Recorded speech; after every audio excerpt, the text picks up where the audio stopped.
श्री स्वामी समर्थ. अशक्य ही शक्य करतील स्वामी. श्री स्वामी समर्थांच्या दरबारात दररोज हजारो भक्त येत असत. प्रत्येकाची वेगळी अडचण, प्रत्येकाची वेगळी मागणी.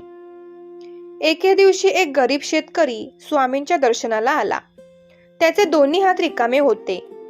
त्याच्याकडे स्वामींना अर्पण करायला नारळ, हार किंवा पेढे काहीच नव्हते. इतर श्रीमंत भक्त स्वामींच्या चरणी महागाच्या वस्तू ठेवत होते.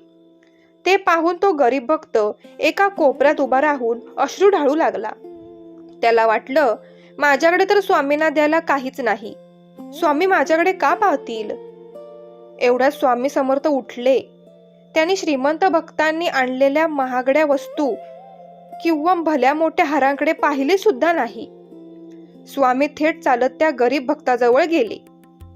स्वामींनी त्याच्या खांद्यावर हात ठेवला आणि अतिशय प्रेमाने म्हणाले, अरे वेड्या, मला तुझ्या सोन्या नाण्यांची किंवा भेटवस्तूंची गरज नाही. मला गरज आहे ती फक्त तुझ्या निखळ प्रेमाची आणि विश्वासाची.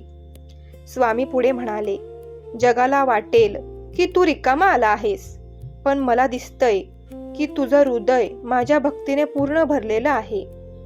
जो मला मनापासून हाक मारतो त्याच्या पाठीशी मी सावलीसारखा उभा राहतो. मित्रांनो, स्वामींना तुमच्याकडून कोणत्याही वस्तूंची अपेक्षा नाही. तुम्ही संकटात असा किंवा आनंदात, फक्त एकच गोष्ट स्वामींना हवी असते, तुमचा दृढ विश्वास. आज जर तुम्ही एखाद्या मोठ्या संकटातून जात असाल, वाट शोधून सापडत नसेल, तर घाबरू नका. स्वामींवर विश्वास ठेवा आणि मनापासून म्हणा, भिवू नकोस, मी तुझ्या पाठीशी आहे.